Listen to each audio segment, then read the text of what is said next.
Hello, good morning, everyone, and welcome to today's webinar co-hosted again by the Department of Buildings and ASHRAE New York City. This is our third event in the Sustainability Service Provider series, and I just wanted to thank everyone for your great feedback after the first two events and for joining us in such great numbers. Over 500 people register consistently for these webinars, and we really appreciate your interest in this topic. So right now we're close to 300 people in the audience. And while people are still joining, I would like to briefly introduce this webinar series for those of you who are joining us for the first time. As you may know, the Department of Buildings is working closely with ASHRAE New York City to deliver a series of webinars for sustainability service providers to share important information on the basics of Local Law 97. We've put this event series together because we are aware of the growing demand for this kind of educational program in light of new legislation. And just like I said in the beginning, this is our third event in a series of webinars, which will be hosted virtually on this platform every few weeks. The next webinar is planned for beginning of August. So please stay tuned for future announcements. And like always, we will be sharing updates on the upcoming events in the coming days. Once we finalize the dates of the future webinars and open registration, we will send email updates ahead of each event. So next, before I introduce our speakers, I want to cover a couple housekeeping items. First, for your awareness, this presentation is being recorded. Second, we wanted to encourage everyone to ask questions in the chat window. So please take a moment and locate the chat on your control panel. If you're connecting from your computer, it should be in the on the right side of the screen, and there are a few lines. You should click the chat line, and the chat window should open up. We will have a brief Q&A session after the presentation, so it's important to locate the questions, the chat panel. And after the presentation, we will be answering your questions. Additionally, we are glad to offer one PDH and one AIA credit for this event. And for those of you requesting PDH, we will share a link to the PDH form in the chat in a minute.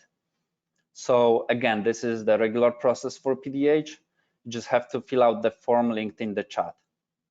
And for those of you who would like to obtain AIA credit, please type in your name and your email address in the chat window. Let me repeat it. For AIA credit, write your name and email address in the chat window. And if for some reason the chat does not work for you, please email your contact information to the email posted in the chat, which is melaguzman@buildings.nyc.gov. And just a quick reminder that in order to receive the continued education credit, you have to stay until the end of the webinar. We are also getting a lot of questions about the slides. We will be sharing the PDF presentation after the event, and the recordings of these webinars will be also available online. Also, we will be sharing a link to the presentation evaluation form at the end of the webinar. And please always feel free to reach out to us and to ASHRAE. The email address is education@ashraeny.org. And for AIA credits, it's melaguzman@buildingsnyc.gov. Okay, so that's pretty much all of our housekeeping items, which I wanted to cover today. So now please allow me to introduce our speakers. We have Emily Hoffman and Jean Kim here with us today. If you attended our last event, Jean and Emily also presented for us 2 weeks ago, so we are really happy to welcome them again today.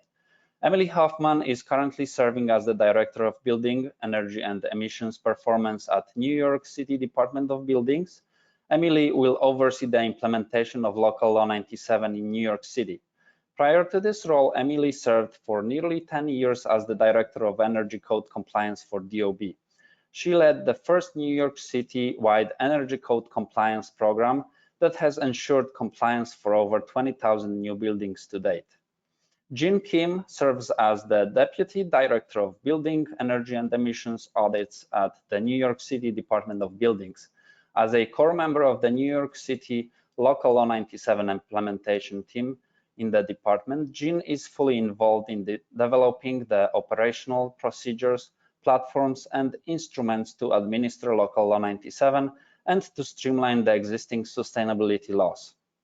We also have Lisa Grayson-Zygmunt with New York City Accelerator Service Provider Program here with us today, and she will share a few things about the New York City Accelerator first. And then after Lisa, we will have Emily and Jean present on today's topic. All right, so now let's welcome Emily, Jean, and Lisa and find out what they would like to share with us today. Thank you, Luke. I'll be kicking off here. So thank you for having me and being able to provide a quick overview of the New York City Accelerator Program, and more specifically, the Service Provider Program. Next slide. All right, so what is the New York City Accelerator? Many of you may already know that this is a city-based program out of the Mayor's Office of Climate and Environmental Justice. We are a free program to help buildings understand the local law compliance, help understand their compliance pathways. We help building boost performance, increase energy savings, reduce carbon emissions across all buildings across New York City. We primarily work with buildings over 5,000 square feet that are privately owned. We do not work directly with the city-owned buildings. We provide free technical guidance to these buildings, and we help them identify project opportunities to upgrade their buildings to help meet the emissions limits established by the Climate Mobilization Act. And we also offer training and green workforce development. Next slide. So we work very closely with an ever-growing service provider program. As we work with buildings across the city and identify potential projects, we refer them to our service provider program and connect them with providers that have been vetted by our program to provide these services. As I mentioned, as we refer more buildings, we're helping these companies grow and connect with business opportunities.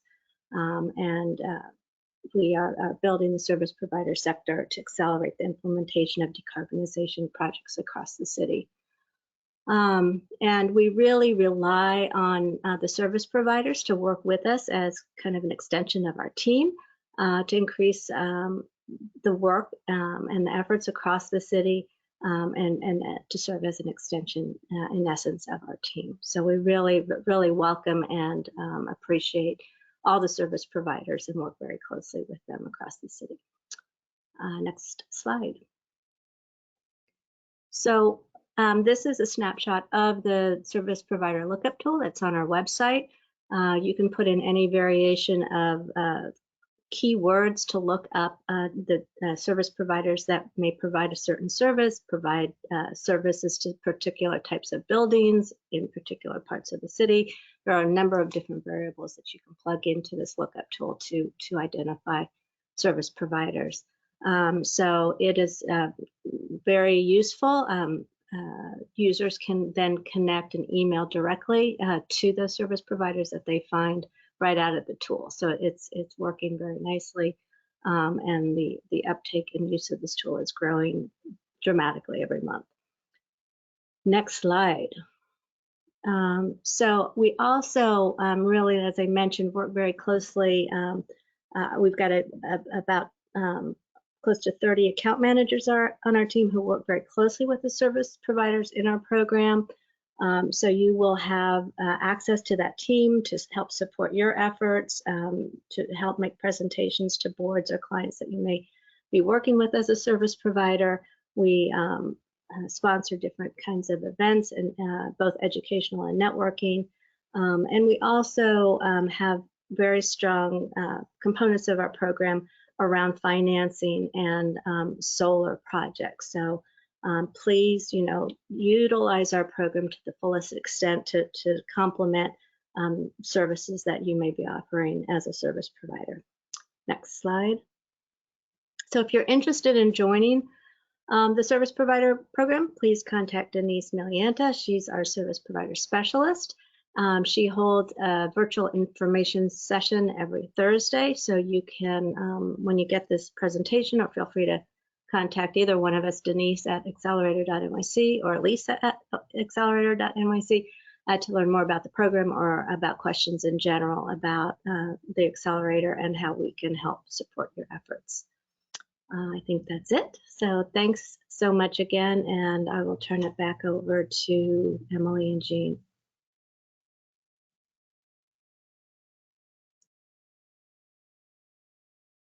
All right, thank you, Lisa, for talking about the excellent accelerator program.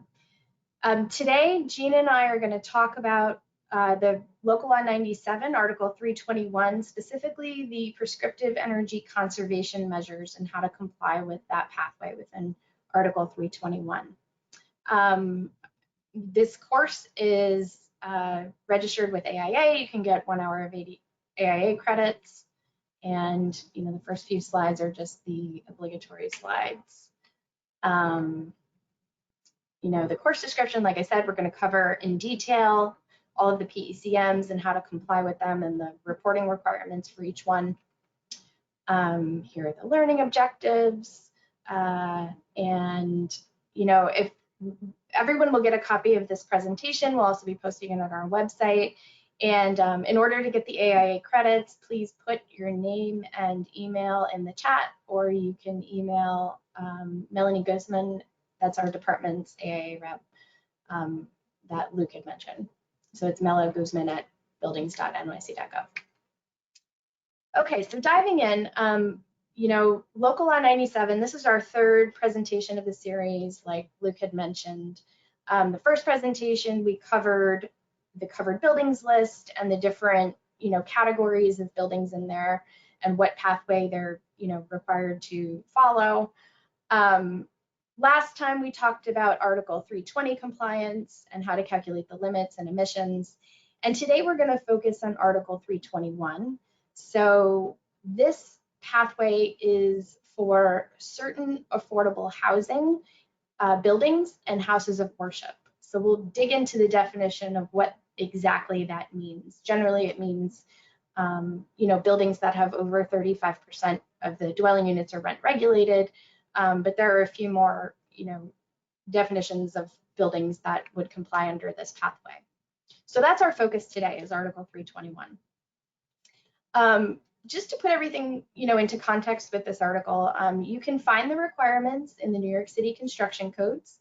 That's Title 28, of the New York City codes. In the Administrative Code, Chapter 3 is where you'll find, the law requirements. So Article 320 covers the, the private sector buildings that are non-rent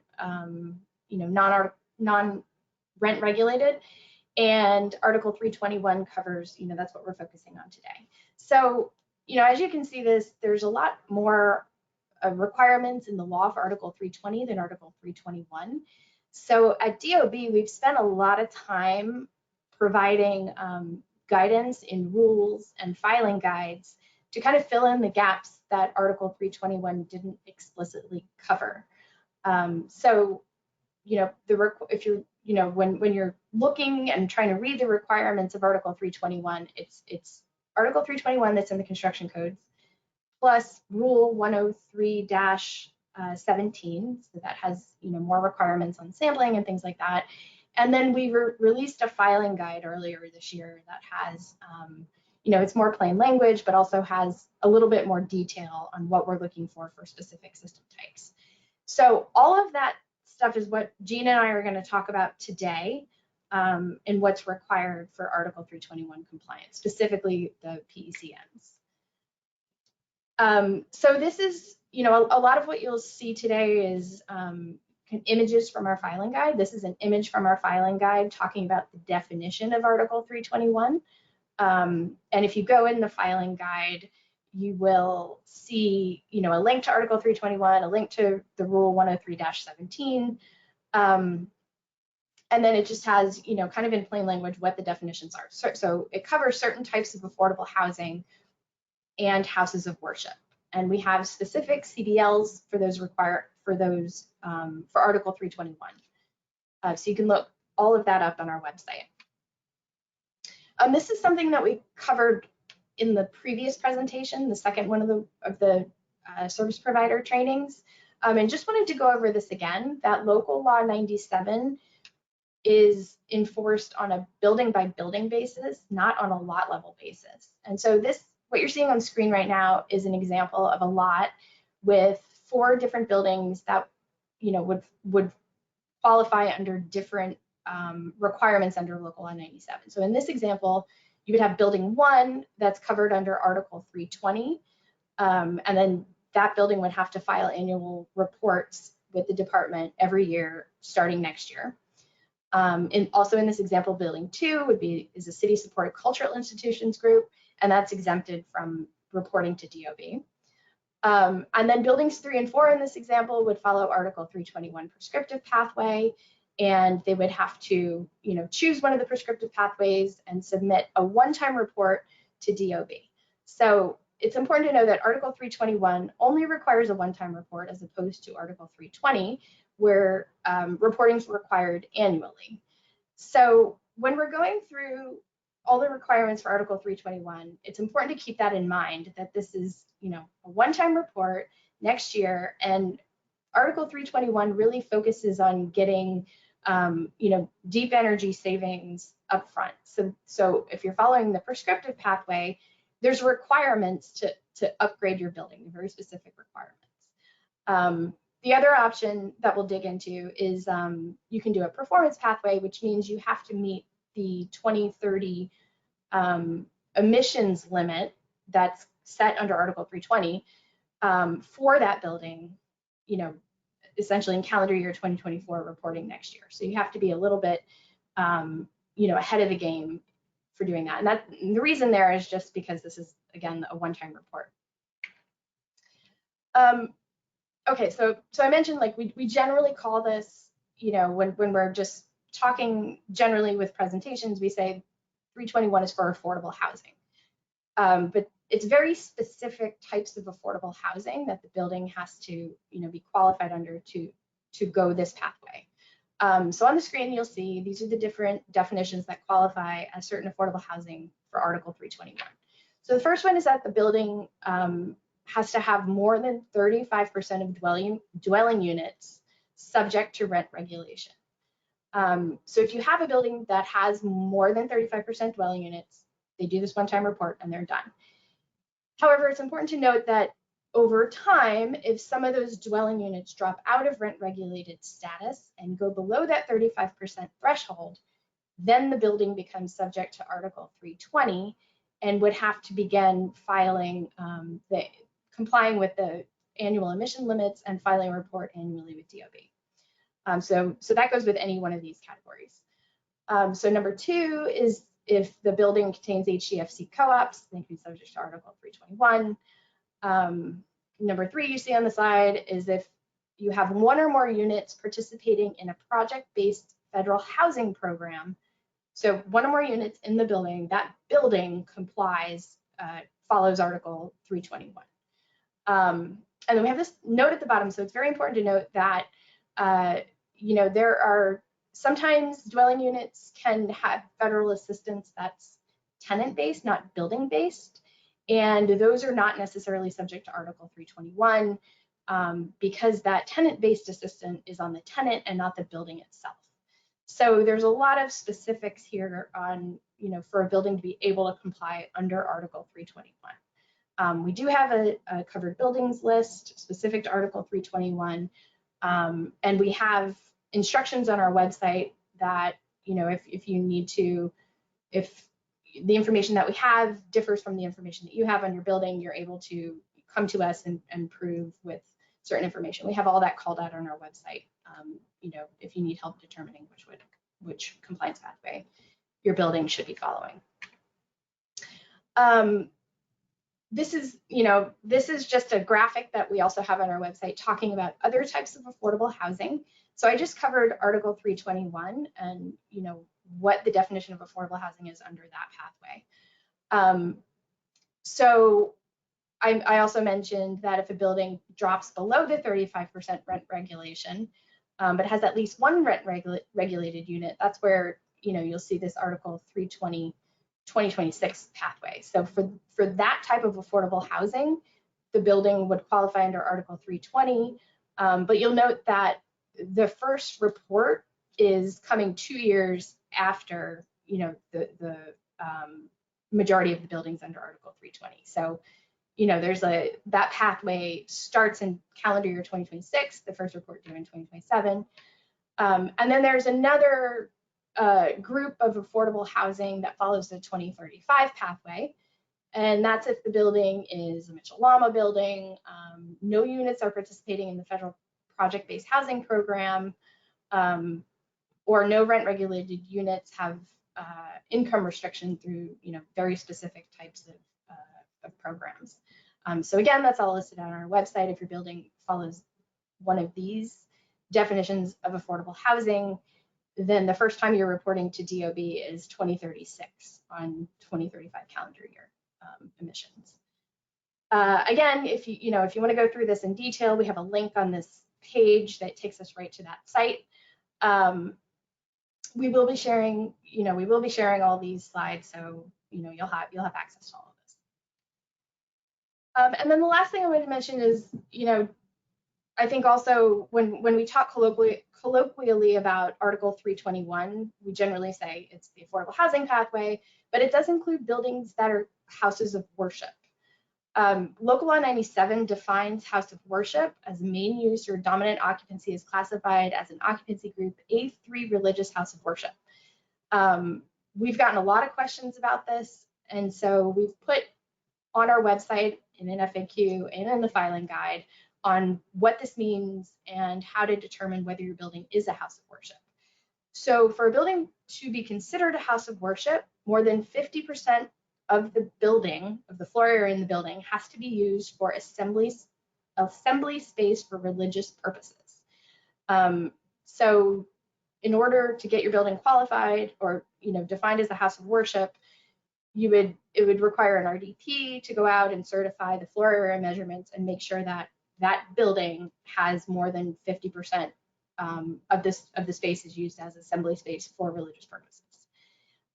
This is on our, there's a link here to our CDL FAQ. That process is outlined there. The other important thing to note is if you have a building where a portion of the building is house of worship and another portion of the building is not, and it's not covered under Article 321, you can't break up the one building into two pathways. So you can't have just the religious space as a house of worship following Article 321 and the rest of the building following Article 320. The building is classified as a whole, and so that's why we have this this threshold for if that whole building, if that area is greater than 50% of the floor area is used for that religious purpose as assembly space, that's when the building is house of worship. And now I'm going to pass it over to Jean.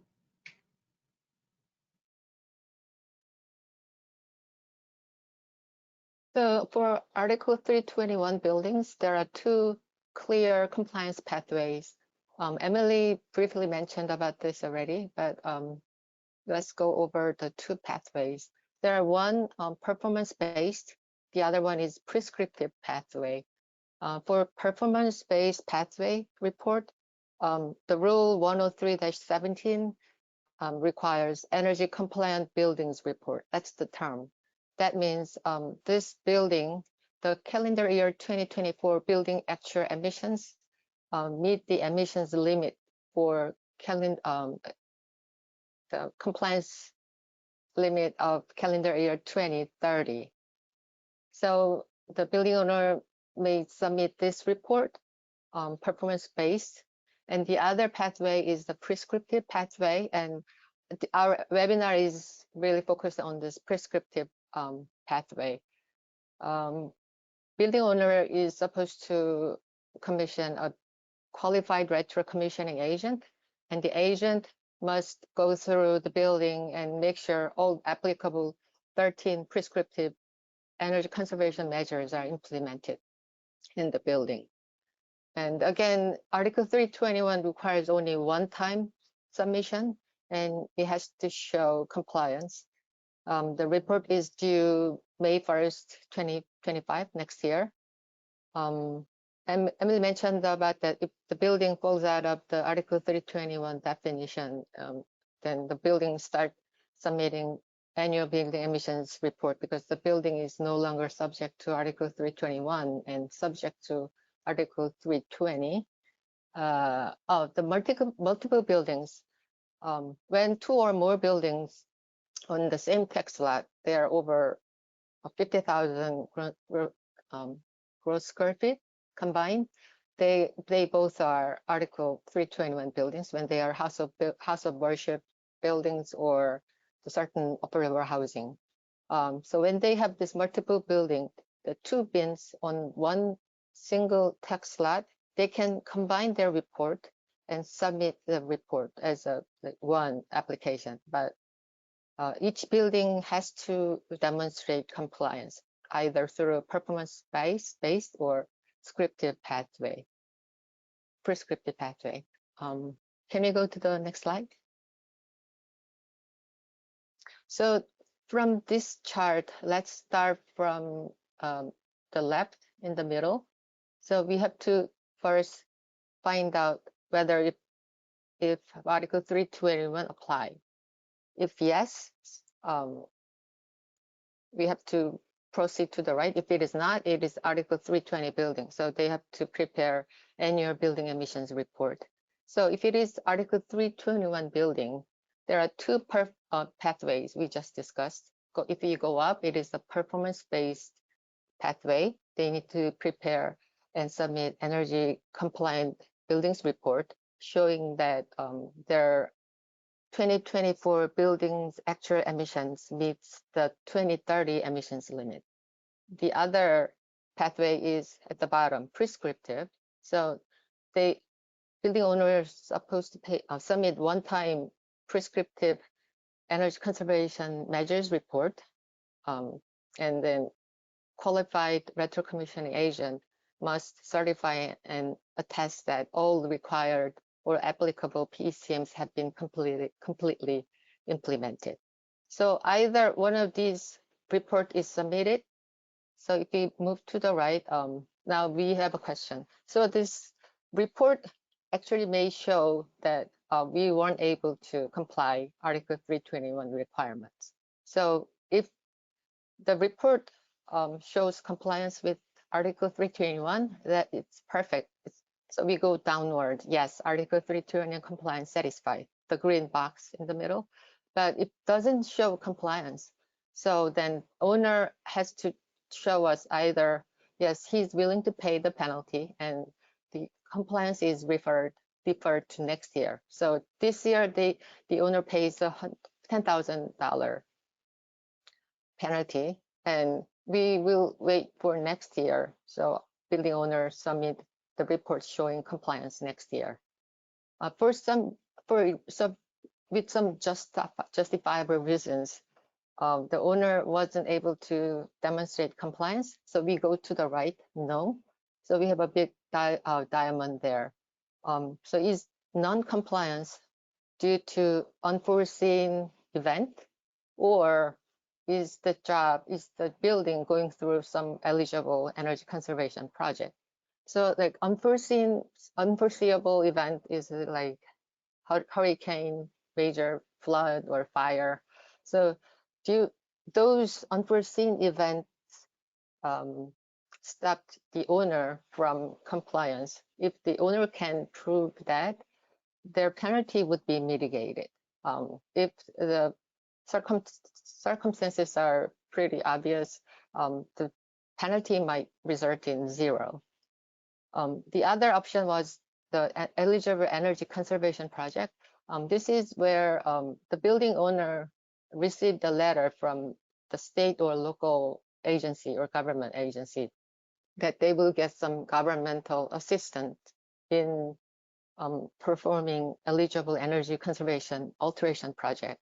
So if the letter clearly shows the detail of the project and the RDP or RCX agent can certify all those details, the penalty will be also mitigated. So in those occasions, penalty might result in 0.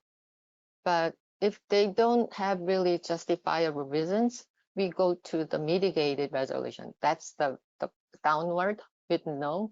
So the owner must submit mediated resolution. So when to take this route, the owner is supposed to submit attestation by the qualified RCX agent and benchmarking report, and also proposed work plan to DOB that they are planning to meet the compliance requirements by next year. So the owner and DOB enter into an agreement, and we can talk a little bit more about the mediated resolution at the end of this webinar. Next slide, please.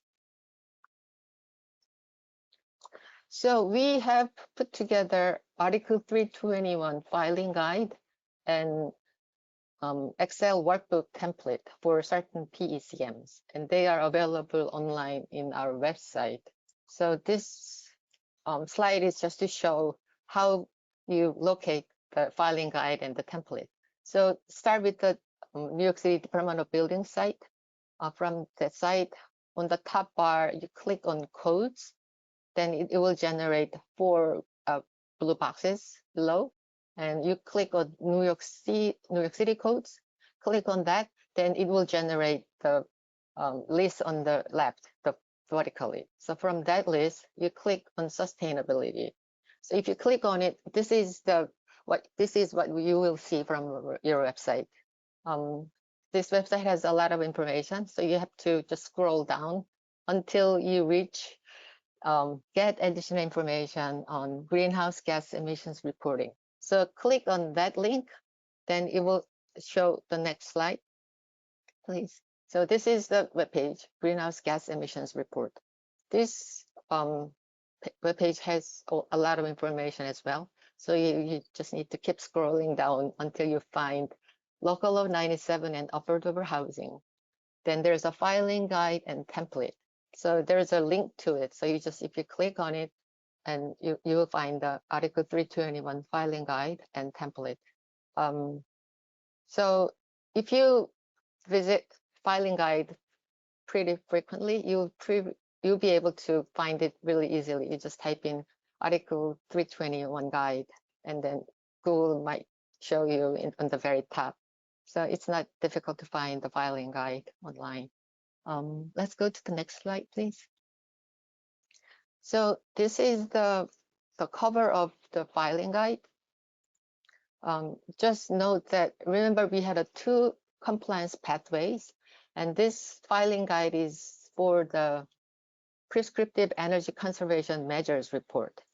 For the performance-based report, you just have to calculate the building's emissions and compare with the 2030 emissions limit, and you have to submit the building emissions report.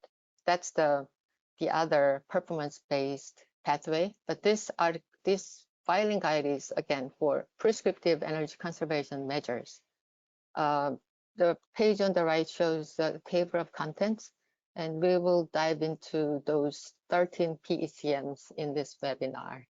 And there's a direct link at the bottom. So if you click on that link, you'll be able to access to the guide without going through the DOB website. Next slide, please. So this PECM matrix is on the filing guide. It shows 13 PECM measures on top, and then there are types of heating systems on the left. So so the PECMs, what PECMs are applicable to that particular Article 320 building, that varies depending on the building's heating system types. Why do required PECMs hinge on buildings' heating system types?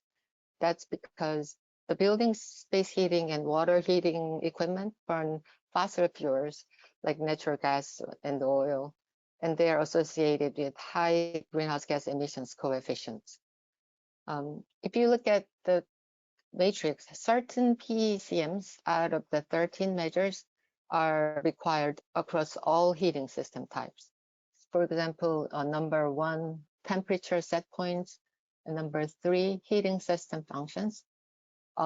So prescriptive measures for this have to be applied for all building heating system types. And there are other PECMs such as number 10, 11, 12. They are also applicable to all building heating types because the lighting, building envelope, exhaust fan timers, they are not affected by this building heating system. And in fact, these prescriptive measures determine not only the heating loads, but also cooling loads of the building.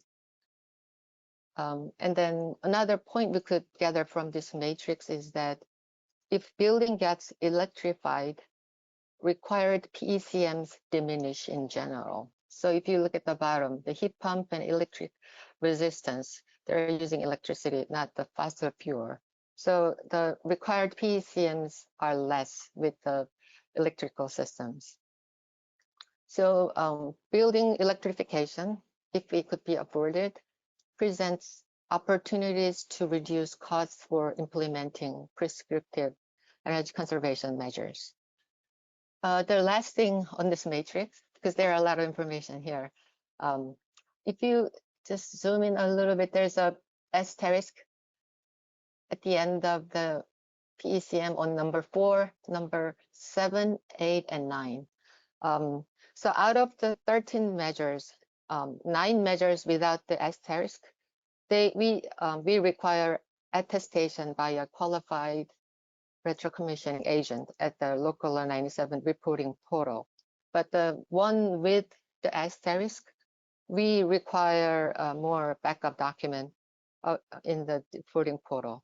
And then the workbook we mentioned earlier, the Excel workbook template has been provided to report the details of the inspections for these 4 prescriptive measures.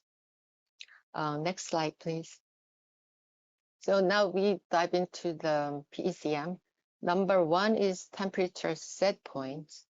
In this webinar, we won't cover all the key points of each PECM.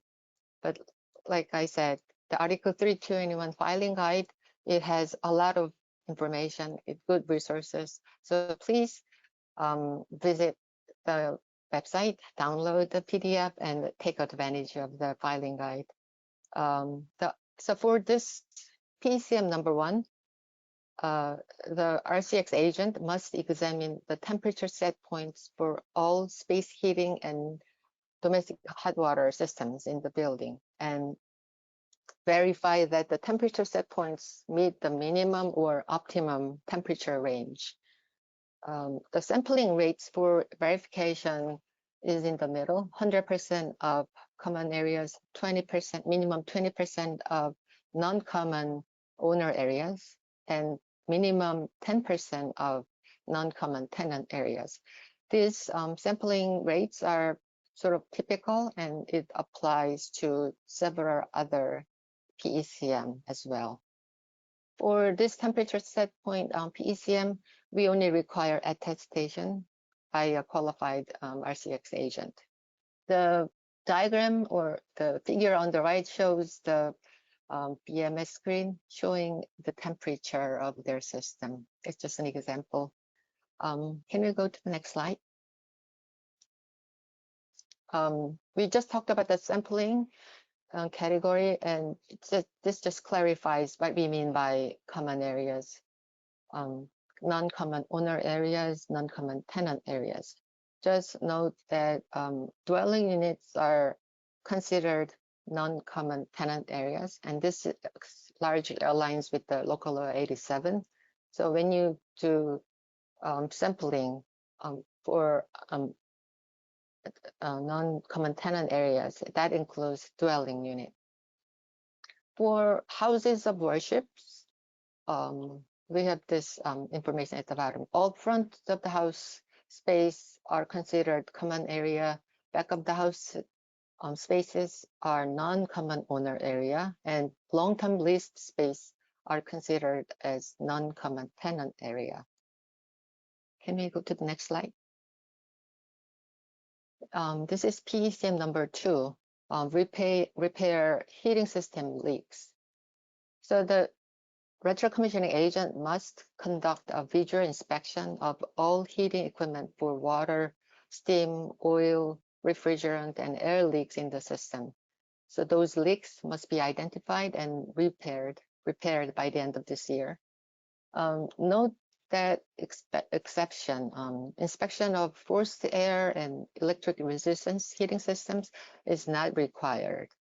And also for concealed pipings, we don't require building owners to disturb and remove existing walls, ceiling, or floor to expose the buried pipings, just for the sake of this PECM. And owners are also not required to disturb asbestos-containing materials. This PECM requires attestation by a qualified RCX agent.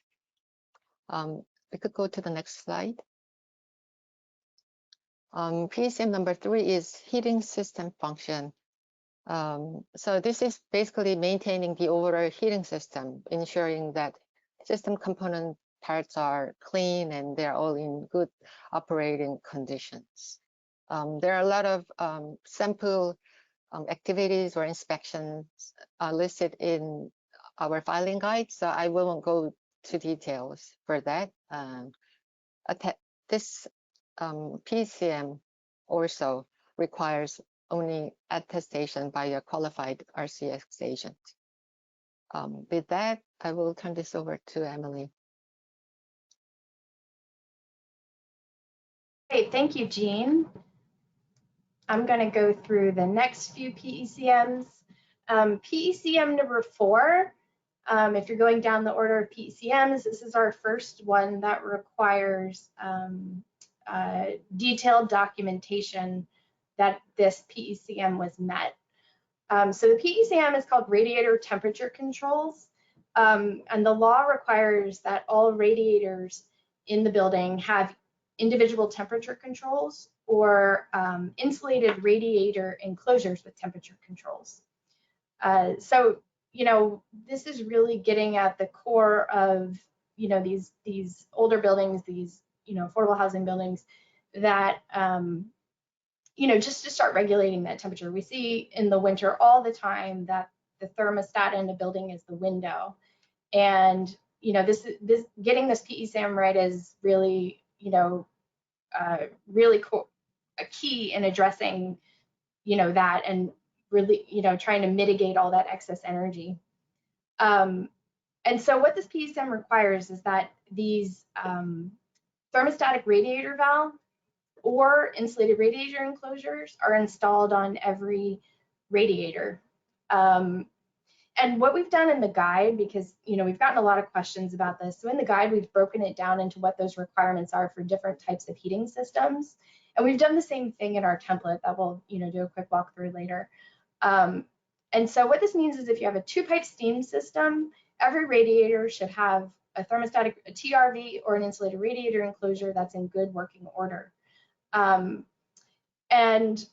you know, we want to make sure that, you know, like the key is making sure that these are installed in good working order on all of the radiators.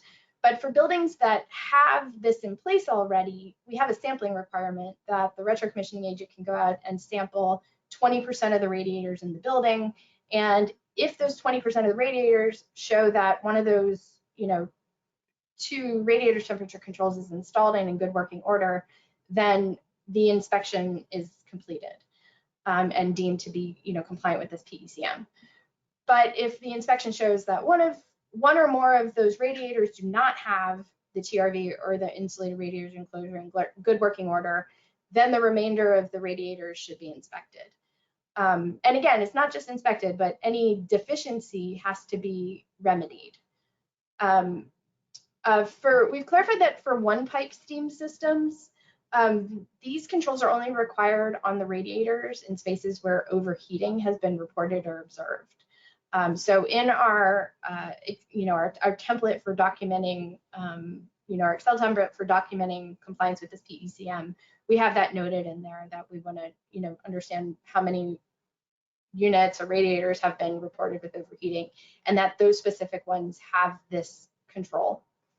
If you have a building with electric resistance radiators, the control there is that there's, a functioning thermostat and at least one in a dwelling unit, or for houses of worship, in a space. You can have multiple radiators within that dwelling unit on that control, that's fine. And then hydronic radiators, it's, a little more vague, but it's, whatever type of control is there controlling the temperature for that hydronic radiator, that's acceptable. And all, each one of these essentially has this 20% requirement, except for the one pipe steam that has the overheating reported issue.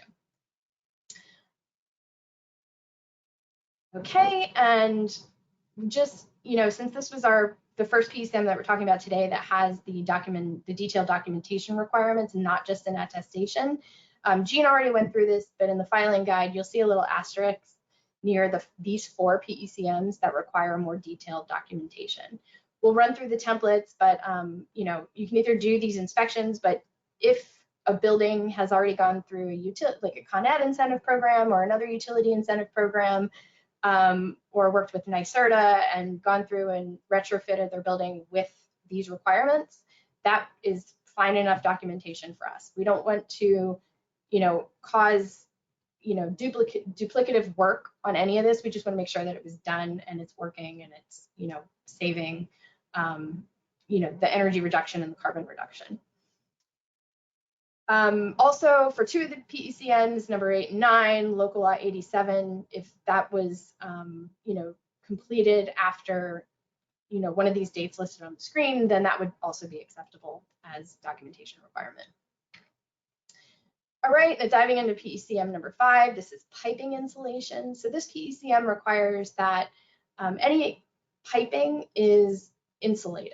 And so, we've just clarified in the rule and in the filing guidance that we're talking about piping that's exposed, piping that's not insulated, or piping that has insulation that has degraded over time. That all needs to be replaced with the latest energy code compliant insulation. This PECM does not require any sort of destructive, you don't have to go and like break walls and see, oh, does this pipe have insulation on it, and ceilings and stuff like that. This is just for exposed piping. We do have sampling requirements, so 100% of the common areas have to be inspected, and again, if there's any deficiency, it has to be replaced. It's not just inspected; it's inspected and replaced. And I guess the only caveat there is if there is asbestos-containing material, we don't want that to be disturbed. So that's also not part of this PECM. Piping insulation requirements are in the energy code. The thickness is dependent on the operating temperature within the pipe and the pipe diameter. So for steam systems, you're looking, anywhere between 2.5 to 4.5 inches thick of piping insulation, depending on those requirements. All right, and then PECM number 6, kind of along the same lines. If there's a water tank in the building, for any water tank in the building, that tank must be insulated to energy code compliant insulation. And, we go through in the filing guide how to, tell if it's not visible, you do, kind of like a hand touch or set temperature, sensing. The law also says that steam condensate tanks need to be insulated, and we do add a caveat in there that it's not recommended to insulate those condensate tanks if there's a piped return system that can damage the pump. So that's not the intent of this PECM. Again, that insulation, if it's not present and you're, insulating these tanks, it needs to be to the energy code requirement. So for an unfired storage tank, that's R12.5. And then again, if there's any asbestos containing material, we don't want that to be disturbed. And then we get to PECM number 7. This is called indoor-outdoor temperature sensors. And so this is another one of these controls in buildings that tries to regulate, does regulate the amount of heat that gets to a space to prevent, using your window as, a temperature control in your dwelling unit. So these requirements, there's two. So there's a requirement for indoor sensors and a requirement for outdoor sensors. So the indoor sensors, these are wireless sensors at radiators only in steam systems. So if you have a hydronic system, this is not required. It's only required for steam if you have a steam system. It has to be on 25% of the radiators, and it has to, be representative of the building. So you don't want them all like in 1 or 2 dwelling units. You want them, spaced out across the building so that the temperature can be distributed appropriately, and you're getting, accurate sensor readings across the building. And then, that's making sure that you're getting enough heat to, these 25% of these radiators throughout the building. So that's one requirement. The other requirement is that the boiler itself must have an outdoor reset control. That's for steam and hydronic systems. And so that just, make sure that when it's mild outside where you still need heat, you're not, just having the boiler fire on 100%. This is kind of optimizing when the boiler needs to operate to have a comfortable temperature inside the building. And there are certain systems that are not subject to this PECM for various reasons. You can see that on the screen. And I think we clarify that at the beginning of the guide in that chart that Jean was showing, and we clarify also what systems this is required for in the Excel template. All right, and Jean's going to walk us through the next 3 PECMs.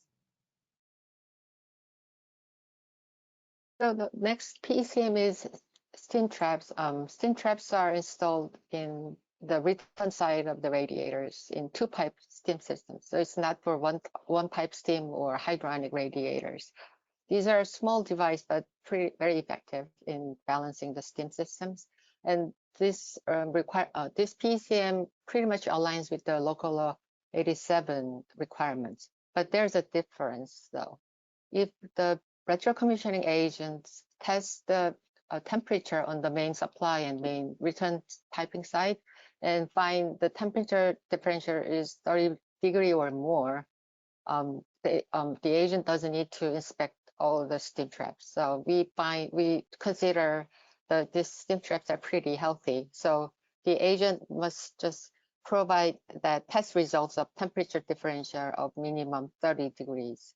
So that could be the supporting document for this steam traps, or there are other documents because you see that asterisks on top. So this PECM requires attestation plus backup document. So the backup document could be, like I said, the test results of the temperature differential between supply and main return, or it could be other proof of completed utility program, or local law 87 EER report for a building accepted by our department, or results of actually the retrocommission agent did the whole survey, then he could submit the survey results through the workbook template that we will show a little bit later.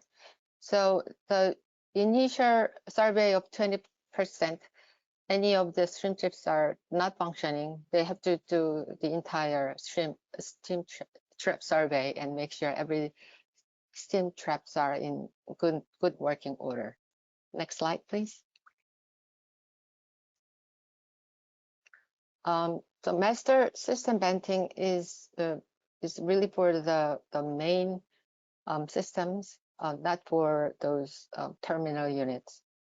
So to flush out quickly the air built up in the mainstream steam distribution piping, the RCX agent must confirm that master venting is installed at the ends of mains, at the ends of large horizontal or vertical pipes branching off of a main,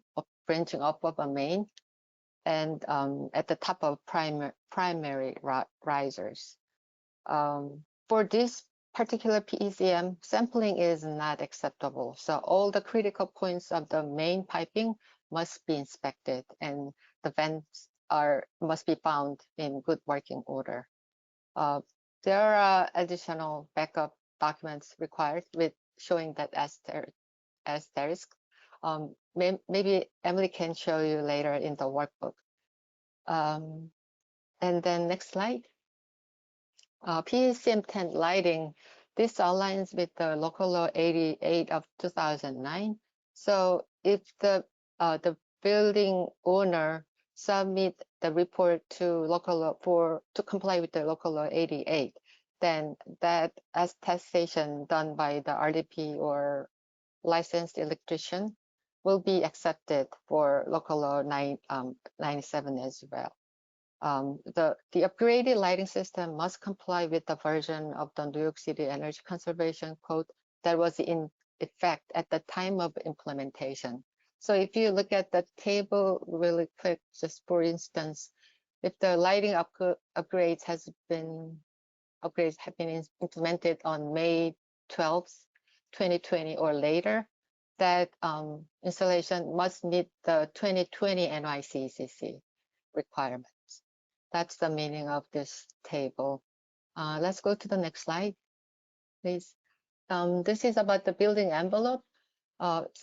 This PECM requires visual inspection of the building envelope and follow-up remedial work to enhance air barriers of the building. This is pretty straightforward. The sampling rates are the same. For the sampling rates are for the interior side.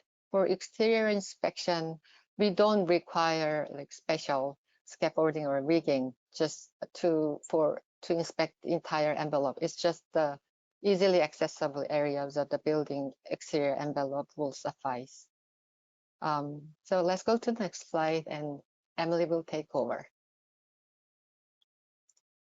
All right, so PECM number 12 is ensuring that exhaust fans have timers. And so this is, intended for intermittent exhaust fans, not the ones that are expected to run continuously, but the ones that are supposed to, shut off. They need to have a control. They need to either have a timer, an occupancy sensor, or a humidity sensor, humidistat. This PECM also covers the exhaust fans that are supposed to run continuously. Those also have to be checked to make sure that they are operating and are in good working order. So, the intent of this is to, not have, exhaust fans that are intended for intermittent use to be operating continuously. So these do have a sampling requirement. This is the same sampling requirement as other PECMs, and it's pretty straightforward. If any are found to be defective, of course, they have to be replaced. And then our last PECM is PECM number 13. These are radiant barriers. So these are reflective insulative material that are placed between a radiator and an exterior wall. So they're placed on the exterior wall behind the radiator. So the radiant barrier is intended to reflect radiant heat from the radiator back into the space. So instead of having it just absorbed by the wall, having some of that reflected back into the space. We just want to be clear that this PECM is intended to be implemented with other PECMs. So if a building already has TRVs and already has or radiator controls and has the proper sensors and no other work is happening to individual radiators, this does not have to happen on its own. So that, that's not the intention of this. Also, the intention is that destructive work does not need to happen. So if, a lot of times we get a lot of questions about the access, actually installing these behind a radiator without like removing the radiator, the intent is not to have to remove the radiator to install this.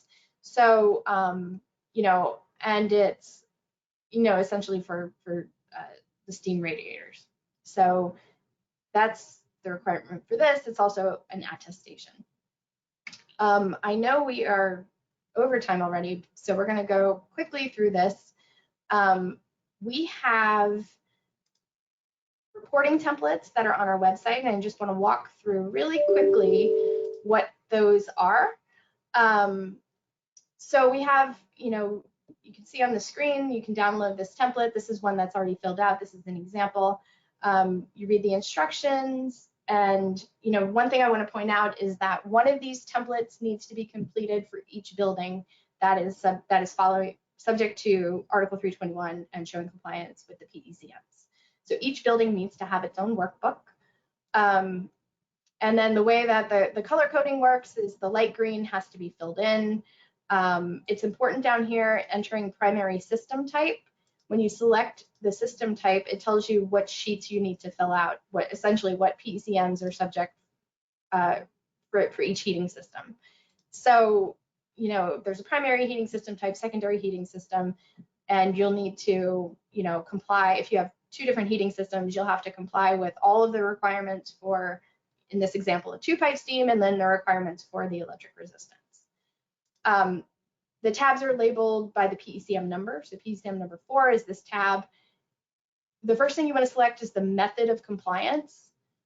So we have like a completed utility incentive rebate program or the inspection. Most of our presentation today was focused on the inspection requirements. But just want to point out that if you have done a utility incentive program and you can select that in the workbook, it just says upload documentation into our portal, and you don't have to do anything else on this worksheet. That's all you have to do, except, you know, indicate when the inspection happened. If you did an inspection or survey, you need to fill out this worksheet. It's pretty simple information. We want to know the number of radiators in the building. This calculates this 20% sample size. Those are the number of radiators that need to be inspected for the controls. And then if you know, in this example, 26 were surveyed, so you didn't get to the 20%, so it's not compliant. But if you did get to that 20, you know, so if it's not compliant, then you have to go to the full survey, like we were describing. And, you know, for a two-pipe system, you have to survey 100% of the radiators and determine which ones have, you know, were inspected that are in good working order, and which one of those were newly installed or repaired. So as long as, you know, all of them are either in good working order, newly installed and prepared, or repaired, then it's deemed compliant. You know, I do want to point out, Jean's going to talk about this a little bit, but if it's not compliant and you haven't had time yet to, you know, go through and replace all of the TRVs, you can still submit this report on time, and we encourage you to do that so you don't get a late penalty, and you know, go through the mediated resolution process, or the, you know, energy conservation option. Okay, moving along, I'm going to go through this pretty quickly. This is the indoor-outdoor temperature sensors. Again, the primary heating system type carries over from the submittal information. You can choose a utility incentive, this inspection survey, or if you have like a building management system, you can send us a screenshot of that, you know, how those sensors are connected and they're in good working order, as long as there's enough information in those screenshots to show that. So that's also a method of compliance. If you're doing the inspection survey, it's required that you have these outdoor sensors on your any boilers that you have. And then for the indoor sensors on the radiators, that's only for the steam systems. And so, you know, again, you have to hit, for the indoor sensors, you have to hit 25% of the radiators must be installed with wireless sensors. And for the boilers, all of the boilers must have the outdoor reset control. And then we get to the PECM number 8, the steam trap survey. There's a couple of different options here that are different. We have the 87 report that's accepted by the department, or the retrocommissioning agent has determined a 30-degree temperature difference between the main and supply. And so if one of these like alternative methods is shown, we show how to document compliance. And this worksheet does not need to be filled out unless you do the inspection survey that we've been talking about in this presentation. So for the steam traps, basically you have to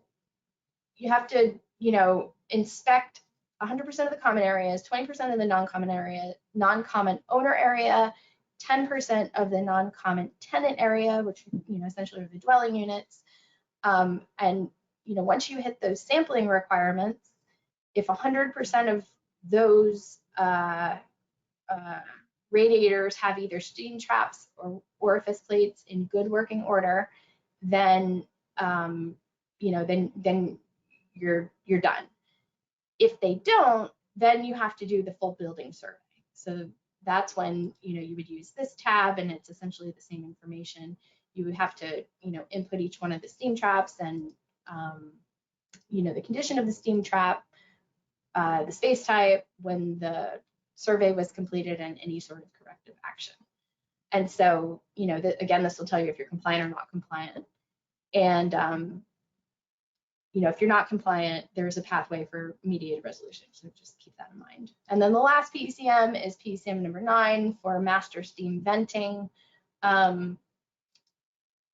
We just want to point out that if it's a vacuum vacuum steam system, then this PECM is not required. So it's only for the atmospheric, non-vacuum or gravity systems. And essentially, you have to survey all the mains, the horizontal pipe runs, the risers on your initial survey. If they're all found to be in good working order, you're done. The vents in good working order. However, if there are no vents, if they need repair or replacement, then you'll have to go back and do another survey, make sure all of those have been either installed or repaired, and document that in this workbook. And so the idea is that number of vents found to be in good working order has to be the same as the number of vents in the building, and that's how that's when this PECM would be satisfied.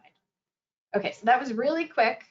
We are going to be posting instructions on our website, so we will have you'll be able to go to our website and have like a static document of how to fill this out. And I'm going to pass it to Jean just to cover penalty mitigation really quickly before we end the presentation.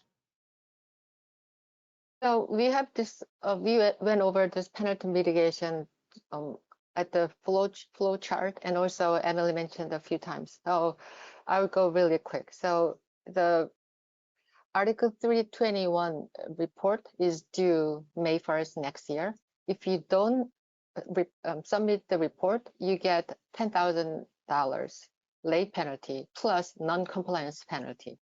If after this year, if you're still not compliant, submit your report and show us the reason. If there's unexpected or unforeseen event, or if there's ongoing or upcoming eligible energy conservation project, your penalties will be mitigated.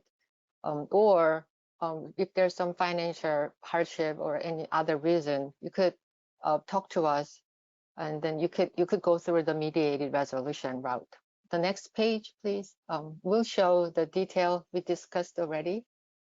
So this is what we require. But if the owner choose to go with the mediated resolution, the attestation, the benchmarking report, and a work plan to showing how this building will comply with the 2030 emissions limit by 2030, or how the applicable PECMs will be completed by the end of 2025. You get 1 year deferral.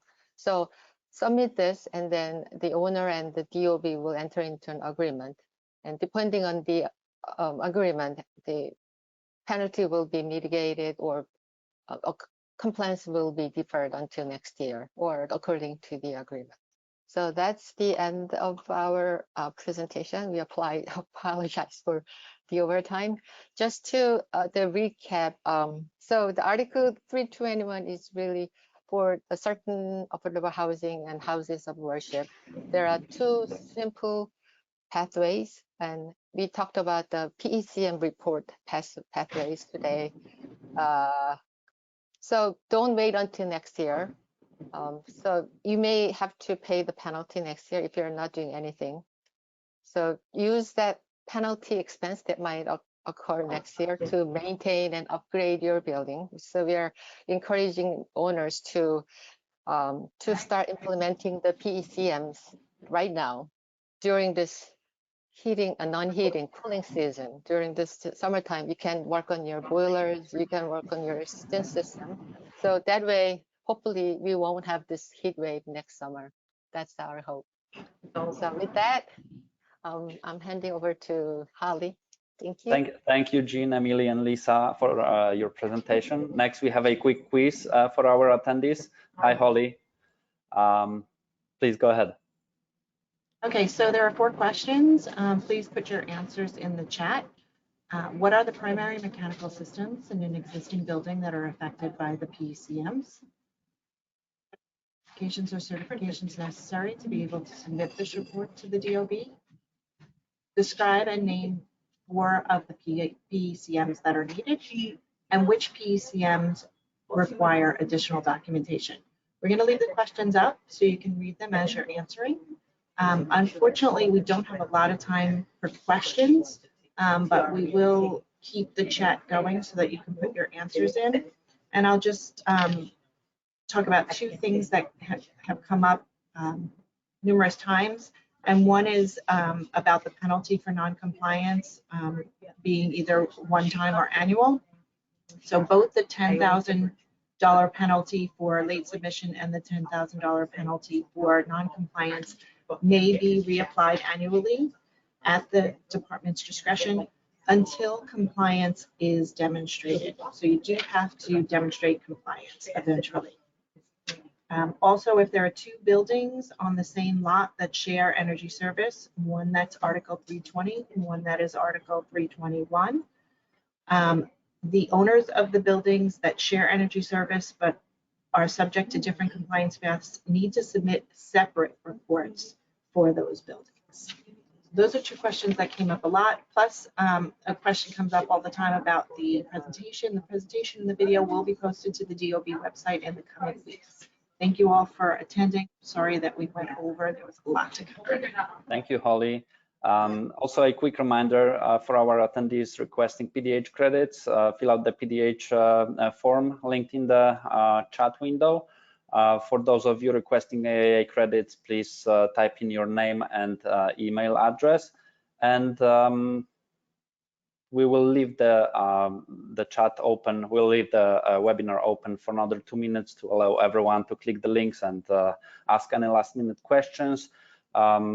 And that's all we have prepared for you today. Thank you so much for joining us again this morning, and we hope to see you at our future events. Please stay tuned and have a wonderful day. Thank you so much.